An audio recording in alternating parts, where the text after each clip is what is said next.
Emigration is the act of leaving a resident country or place of residence with the intent to settle elsewhere, to permanently leave a country. Conversely, immigration describes the movement of people into one country from another, to permanently move to a country. A migrant emigrates from their old country, and immigrates to their new country. Thus, both emigration and immigration describe migration, but from different countries' perspectives. Demographers examine push and pull factors for people to be pushed out of one place and attracted to another. There can be a desire to escape negative circumstances such as shortages of land or jobs, or unfair treatment. People can be pulled to the opportunities available elsewhere. Fleeing from oppressive conditions, being a refugee and seeking asylum to get refugee status in a foreign country, may lead to permanent emigration. Forced displacement refers to groups that are forced to abandon their native country, such as by enforced population transfer or the threat of ethnic cleansing. Refugees and asylum seekers in this sense are the most marginalized extreme cases of migration, facing multiple hurdles in their journey and efforts to integrate into the new settings. Scholars in this sense have called for cross-sector engagement from businesses, non-governmental organizations, educational institutions, and other stakeholders within the receiving communities. Patterns of emigration have been shaped by numerous economic, social, and political changes throughout the world in the last few hundred years. For instance, millions of individuals fled poverty, violence, and political turmoil in Europe to settle in the Americas and Oceania during the 18th, 19th, and 20th centuries. Likewise, millions left South China in the Chinese diaspora during the 19th and early 20th centuries. Push and pull factors. Demographers distinguish factors at the origin that push people out, versus those at the destination that pull them in. Motives to migrate can be either incentives attracting people away, known as pull factors, or circumstances encouraging a person to leave. Diversity of push and pull factors inform management scholarship in their efforts to understand migrant movement.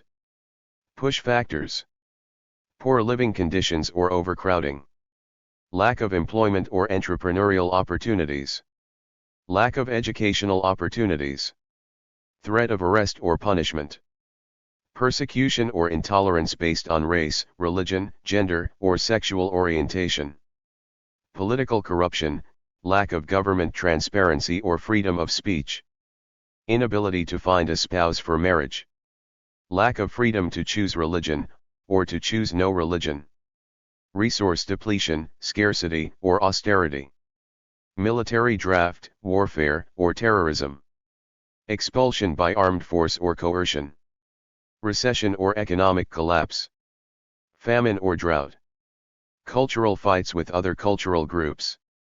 Pull factors: higher quality of life, economic growth, or lower cost of living, encouragement to join relatives or fellow countrymen, chain migration, quick wealth, as in a gold rush, more job opportunities or promise of higher pay, prosperity or economic surplus, educational opportunity, including university for adults or K-12 for children, prepaid travel, as from relatives, building a new nation, historically, building specific cultural or religious communities, political freedom, cultural opportunities, greater opportunity to find a spouse, favorable climate, ease of crossing boundaries, reduced tariff. Criticism. Some scholars criticize the push-pull approach to understanding international migration. Regarding lists of positive or negative factors about a place, Jose C. Moya writes one could easily compile similar lists for periods and places where no migration took place. Unlike immigration, in many countries few if any records have been recorded or maintained in regard to persons leaving a country either on a temporary or permanent basis. Therefore, estimates on emigration must be derived from secondary sources such as immigration records of the receiving country or records from other administrative agencies. The rate of emigration has continued to grow, reaching 280 million in 2017.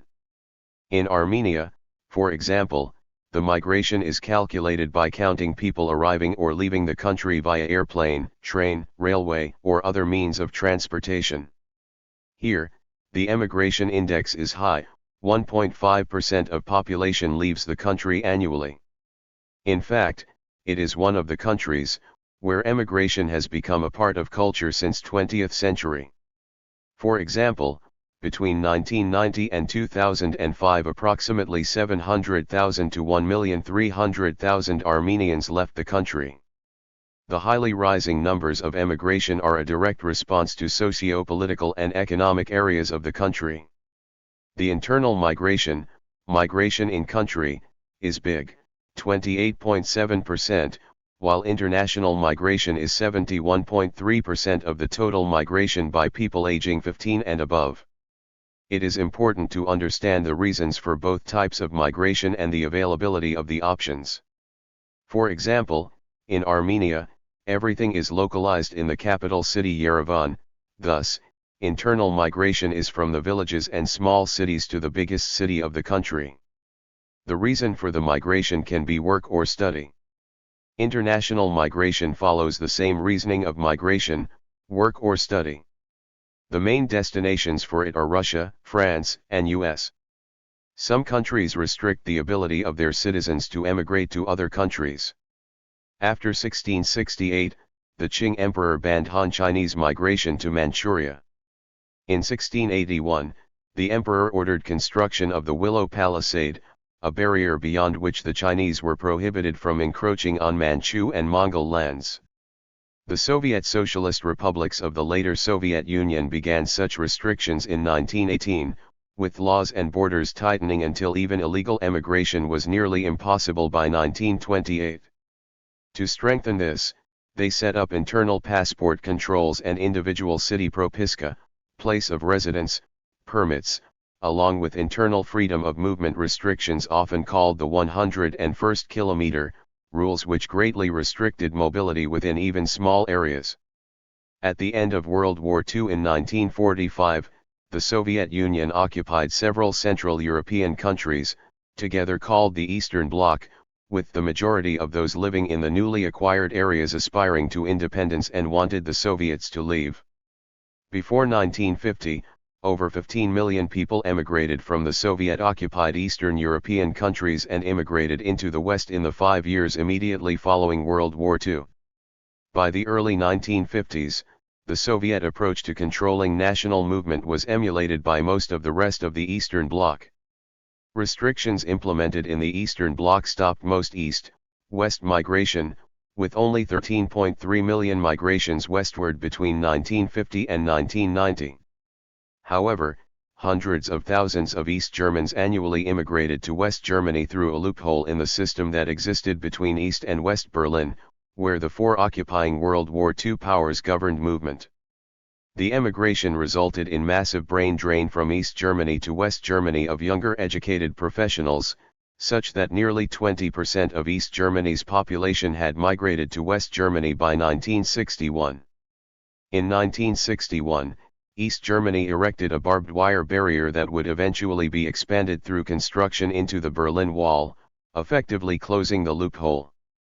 In 1989, the Berlin Wall fell, followed by German reunification and within 2 years the dissolution of the Soviet Union. By the early 1950s, the Soviet approach to controlling international movement was also emulated by China, Mongolia, and North Korea. North Korea still tightly restricts emigration, and maintains one of the strictest emigration bans in the world, although some North Koreans still manage to illegally emigrate to China. Other countries with tight emigration restrictions at one time or another included Angola, Egypt, Ethiopia, Mozambique, Somalia, Afghanistan, Burma, Democratic Kampuchea, Cambodia from 1975 to 1979, Laos, North Vietnam, Iraq, South Yemen and Cuba. One theory of immigration distinguishes between push and pull factors, referring to the economic, political, and social influences by which people migrate from or to specific countries. Immigrants are motivated to leave their former countries of citizenship, or habitual residence, for a variety of reasons, including a lack of local access to resources, a desire for economic prosperity, to find or engage in paid work, to better their standard of living, family reunification, retirement, climate or environmentally induced migration, exile, escape from prejudice, conflict or natural disaster, or simply the wish to change one's quality of life. Commuters, tourists, and other short-term stays in a destination country do not fall under the definition of immigration or migration.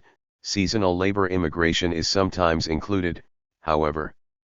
Push factors, or determinant factors, refer primarily to the motive for leaving one's country of origin, either voluntarily or involuntarily, whereas pull factors, or attraction factors, refer to one's motivations behind or the encouragement towards immigrating to a particular country. In the case of economic migration, usually labor migration, differentials in wage rates are common. If the value of wages in the new country surpasses the value of wages in one's native country, he or she may choose to migrate, as long as the costs are not too high. Particularly in the 19th century, economic expansion of the U.S. increased immigrant flow, and nearly 15% of the population was foreign-born, thus making up a significant amount of the labor force. As transportation technology improved, travel time and costs decreased dramatically between the 18th and early 20th century. Travel across the Atlantic used to take up to 5 weeks in the 18th century, but around the time of the 20th century it took a mere 8 days. When the opportunity cost is lower, the immigration rates tend to be higher. Escape from poverty, personal or for relatives staying behind, is a traditional push factor, and the availability of jobs is the related pull factor. Natural disasters can amplify poverty-driven migration flows. Research shows that for middle-income countries, higher temperatures increase emigration rates to urban areas and to other countries. For low-income countries, higher temperatures reduce emigration. Emigration and immigration are sometimes mandatory in a contract of employment. Religious missionaries and employees of transnational corporations, international non-governmental organizations, and the diplomatic service expect, by definition, to work overseas. They are often referred to as expatriates, and their conditions of employment are typically equal to or better than those applying in the host country, for similar work. Non-economic push factors include persecution, religious and otherwise, frequent abuse, bullying, oppression, ethnic cleansing, genocide, risks to civilians during war, and social marginalization. Political motives traditionally motivate refugee flows. For instance, people may emigrate in order to escape a dictatorship. Some migration is for personal reasons, based on a relationship, e.g. to be with family or a partner, such as in family reunification or transnational marriage, especially in the instance of a gender imbalance. Recent research has found gender, age, and cross-cultural differences in the ownership of the idea to immigrate. In a few cases, an individual may wish to immigrate to a new country in a form of transferred patriotism.